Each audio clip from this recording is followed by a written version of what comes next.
Hi guys, and welcome to another episode of Kabir Considers. In this video, we're going to react to the 10 creepiest towns in America. This is such an interesting topic for me because in any country, there's going to be certain areas where, like people want to go. Like it's, London is probably the big sort of location in England where foreigners, people coming from abroad, even people from the UK, maybe they're from up north, they want to get to London, they hear all about the stuff that goes on here, etc., etc. But on the flip side, there's places that have a bit of a bad reputation for certain reasons. It could be something bad happen there, weird things go on there. And America's got to be the same, especially because it's so huge. There's going to be more of those areas. And, as someone who enjoys traveling to America whenever I get the opportunity to, I think it's quite good for me to know in advance, certain areas that I don't want to, stop and get gas from because, weird things going on there potentially. Warning! PSA! Stay away from these small towns at all costs. We've all been to that one rundown town where the vibe just seemed off. The people are strange and there's this weird feeling in the air. There are a lot of creepy towns in America, especially once you get into the more rural areas. But most don't compare to these. You really should avoid going to any of these places unless you absolutely have to. Some have a dark history and are reportedly haunted by ghosts if you believe in that stuff. And if you don't, well, the paranormal honestly would seem like pleasant company compared to the residents of some of these towns. From abandoned buildings to cults and drugs to gruesome murders, darkness and oddities loom throughout their streets. The following places really should be avoided at all costs, but if you're a crazy adventurer wanting to ignore my warnings, or just interested in seeing how strange America can be, then be sure to listen to my top 10 creepiest towns in the United States. Let's go! Number 10, Screaming. Whittier, Alaska. How would you feel if your entire city lived, worked, and spent their free time in the same building? What if they never left? Well, that's life for the 208 residents living in the small port town of Whittier, Alaska. The only way you can escape, or enter, if you dare, is by boat or through a single, highly regulated one-lane tunnel. It closes often and unexpectedly. When it is open, you're only allowed to enter every half hour. Fortunately, you don't need to go through the inconvenience of leaving your building since this single 14-story structure, Begitch Towers, has everything a town could need from... Why are you only allowed through the tunnel every half an hour when it's open? Like, why? What is the reason for that rule? A grocery store, to a post office, to apartments you can call home. All in the same building. You really do never need to leave. And most people don't during the winter. Just imagine the isolation. What's even more unsettling is that although the people have lived this way for generations, this is actually a new building. But the old building they all used to live in is still there too. On a hill, dilapidated, crumbling, and fenced off. Never to be entered. Outside of Begitch Towers, the town just seems barren, abandoned, and creepy. While cruise ships do come through here in the summer, very few visitors make the trek during the winter, when the town stays dark for over 18 hours a day, making Whittier feel incredibly lonely and isolated. Interesting. I mean, I kind of want to go there just to have a look around. That building, the old one that they used to live in, the one they abandoned, that looks like the set of a horror movie, with how everything was crumbling on the inside. Number 9. Point Pleasant, West Virginia. Upon arrival, it isn't hard to see why the town's most infamous citizen, the creepy humanoid moth-like figure known as Mothman, called Point Pleasant home. No one knows who or what he was, but his supposed flights over the streets during the 1960s are only a recent occurrence in a town deeply rooted in darkness. It all began on the 10th of October, 1774. The Shawnee tribe bravely fought the new American settlers for the land that they both called home. The Americans barely managed to overcome the tactics of the Shawnee chief Cornstalk. Eventually, Cornstalk, his son, and close friends came to negotiate with the Americans in an effort to avoid future battles, but the Americans captured and executed them all. Just before he died, Cornstalk called upon the Great Spirit to curse the land for 200 years as vengeance for the injustice done to him and his people. Whether you believe in curses or not, 2 devastating floods ruined the town. followed by a destructive fire. Later, an airplane carrying the Marshall University football team and their coach tragically crashed here as well, killing all 75 people on board. In 1967, the Silver Bridge, which connected the town to Ohio, collapsed, killing 46. Then, in 1978, a freight train derailed and spilled toxic chemicals into the city's water supply. Not to mention the apparent Men in Black and UFO. Yeah, no, I did. Yeah. I mean, I don't believe in the supernatural, but you cannot deny that is a lot of bad things to happen to that one small town. Don't you think?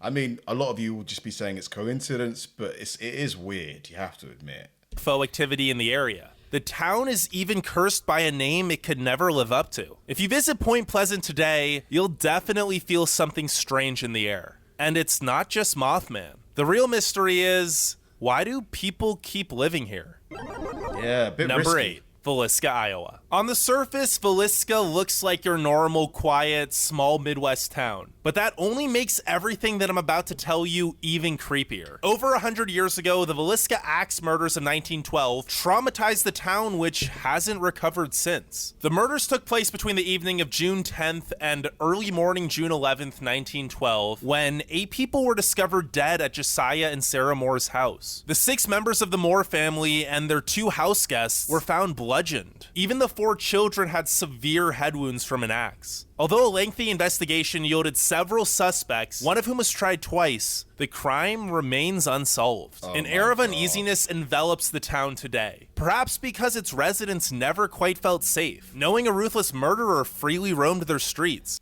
Yeah, tell me about it. I would be out of there. As soon as I could sell or rent that house out, I'd be gone, man. Gone. Today, the town is run down. Wouldn't you? And although tourists can spend the night in the Moore house, I don't know why anyone would want to. One traveler who passed through here recounts, "It did feel eerie and I felt unwelcome. Even the flies were more annoying there. Perhaps that's why no civilization settled nearby. Even though there are 1,200 people currently living in the town, the nearest restaurant or grocery store other than their gas station is 15 miles away." Wow, 15 miles. 50, yeah. I mean, why would you, unless, because there's no industry there, it seems like. You'd have to be self-employed. Yeah, because otherwise, how are you going to work unless you work remote, I suppose? Number 7. Centralia, Pennsylvania. Centralia has been on fire for decades. Yes, you heard me right. On fire. The blaze began in 1962 with a trash fire in a strip mine beneath the town. That unassuming little flame ignited an eternal hellish blaze that burns underground to this day. And each year, it grows by 75 feet in every direction. The town has been barricaded from the outside to prevent people from driving onto the collapsing roads, which are a danger even on foot. Sinkholes constantly and randomly appear, eager to swallow unsuspecting victims. And where there aren't sinkholes, there are random spurts of smoke that can kill you upon inhaling the fumes. This one might sound like something out of a video game or horror movie. Is it still going now, this fire? Because why wouldn't you put it out? I know it'd be really hard, but it's just going to spread, isn't it? It's just going to keep on spreading to a wider area and potentially surrounding towns. Why not just put it out? And well, that's because it is. The Silent Hill franchise is based on this town, and it's a tragic story. The population of once 3,000 residents has now decreased to just 10 according to the last US Census. But 10. Nobody knows if those 10 people still live in the death trap today. Of the 400 to 500 buildings that once stood in this flourishing town, only 5 remain. And I honestly don't know why anyone would want to still live here. I mean, just look at the place. Number 6. Broadhead, Wisconsin. Broadhead is a town haunted by many dark and twisted tales. The first known haunting began after 2 men brutally murdered a helpless woman whose ghost supposedly now roams the bridge that she died on. And that isn't the only tragedy that darkens the city. A fire claimed the life of a little girl who apparently now haunts the building she burned to death in. As if that isn't bad enough, Broadhead residents have recounted numerous haunting encounters with various ghosts all over the town. Perhaps because of another tragedy that happened at what is now called Hell's Playground, where children were murdered by a mentally ill man. Many reports of eeriness and even the faint sound of children chanting have been made. And even if you don't believe in ghosts, the town here still feels creepy, perhaps in part due to the old decaying architecture mixed with extremely religious people and lots of meth addiction. Broadhead just isn't a pleasant place to go through. Number 5. Cairo, Illinois. This once booming metropolis sits conveniently at the confluence of the Mississippi and Ohio rivers. The amazing location brought it great economic success in the early 20th century, but eventually also became its demise. The Great Mississippi Flood of 1927 amassed tragedy here, and soon thereafter, many who once called it home eagerly left once rivers were no longer necessary for trade. It quickly became a ghost town. The population has been reduced to a mere 3,000 residents. Those who remain live amongst the corroding ruins of what was once a great city. To be fair, 3,000 compared to some of the other places that we've heard in this video so far sounds like a lot. That town in Alaska, I think, what is it, 200? Now overgrown with weeds. What's even worse is that it's a town ruined by its own hate and spite. Many white-owned businesses chose to go out of business instead of integrating during the civil rights movement. And even as recently as 1967, lynchings were held here. It's no wonder so many were quick to abandon the town. Crime runs rampant here, and just walking through the streets honestly feels like something out of The Walking Dead. Why would you live in an area like that? You know, willingly, unless you had to. I guess it's probably really cheap, isn't it? Property's probably super cheap.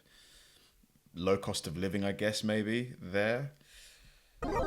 Number 4. Antelope, Oregon.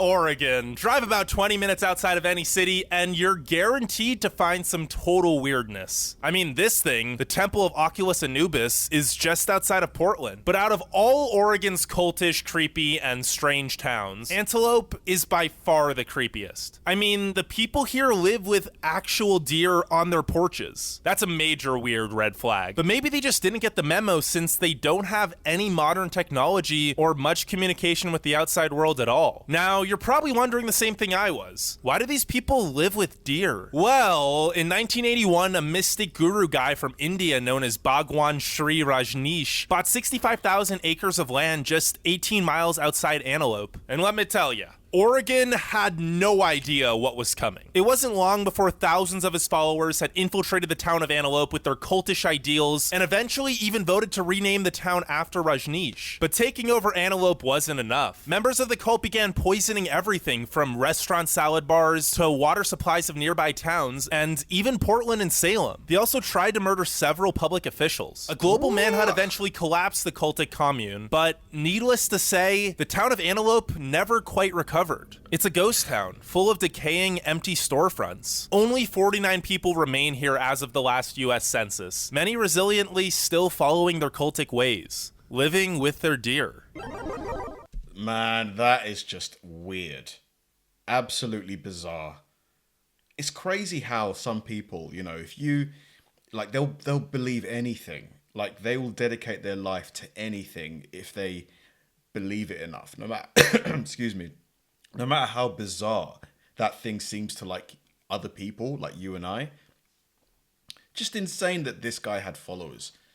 Number 3. Colorado City, Arizona. The misleading name isn't half as misleading as the beliefs of the fundamentalist Mormon cult gone rogue that lives here. It all started when Warren Jeffs, a leader of the church, convinced followers in this desert town that technology was satanic and everyone outside of their cult was possessed by Satan. So members of this cult needed to keep their bloodlines pure and only marry within the commune. Eventually, Jeffs was arrested for child molestation, but his ideals remain in the town. Though the rest of the world has moved on, Colorado City is stuck in the 1800s. From their traditional clothing to lack of technology and extreme hostility toward visitors and the entire outside world. Although the town is full of houses, they're mostly abandoned by the members of the cult who instead opt to live secretly in large compounds. The only obvious thing about their way of life is that forced into polyamorous relationships with much older men. But any other practices remain a mystery, and members of the cult make every effort to keep it that way.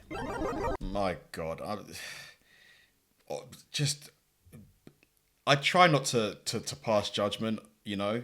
I really try not to be, like, I try to be non-judgmental, but you have to admit that that is just weird. Like, you know, it's bizarre. I just feel sorry for the, you know, because there's got to be people in that society that want to leave, but they probably can't leave because of, you know, peer pressure, familial pressure. You know, if they leave, they'll be outcasted.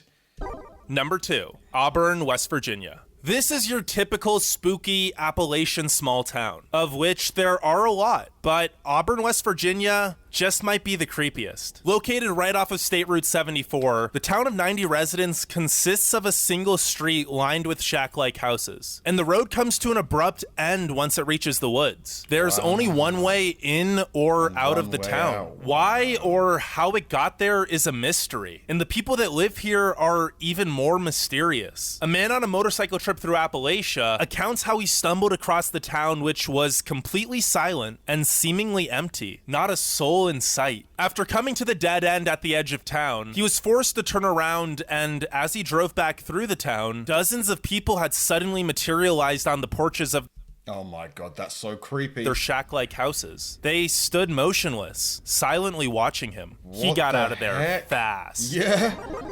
Number 1. Skidmore, Missouri. At first glance, you may see Skidmore as just another decaying small town that more and more people are leaving every year. But this town is a lot more depressing than that, especially when you know where it all started. Over 50 years ago, the notorious bully Ken McElroy blackmailed his way into a reign of terror over the town. He literally raped and pillaged the people there, forcing women as young as 12 into polygamous marriage. No one knew how to stand up to him, not even the police, until one day What do you mean nobody knew how to stand up to him? Like, get rid of him. someone just shot him in front of the entire town. There was an intense legal investigation, but no one in the town would say a word. The authorities eventually gave up. Skidmore was finally peaceful for a while, but in the year 2000, Wendy Gildenwater was to death by her boyfriend. Some even say she was dragged on the streets hanging from the side of his car until she died. But that wasn't the last of the town's nightmarish troubles. On December 16th, 2004, a pregnant 23-year-old, Bobby Jo Stinnett, was discovered by her mother, who told 911 operators that she looked like her stomach exploded. Upon autopsy, they found that the infant was her womb by another lady who decided she wanted a baby. For a What town of just the 250 residents, there have been an abnormally large amount of gruesome murders and disappearances. That's why Skidmore truly is the creepiest town in America. But seriously, you probably don't want to visit any of the towns on this list. Besides Wow. Whittier, Alaska, which is actually quite nice in the summertime. Oh my god. My goodness. I was not prepared for the last sort of 3 or 4 entries on that list. Unbelievable. It like, and the last guy, the one that was the bully guy who was basically just oppressing the people of that town. Like, why did they allow it to get so bad? Where was the law? Where was the police? You know, like the narrator said they didn't know how to deal with him. What do you mean? If this guy's committing crimes to that degree, there's only one place for him, and that's prison.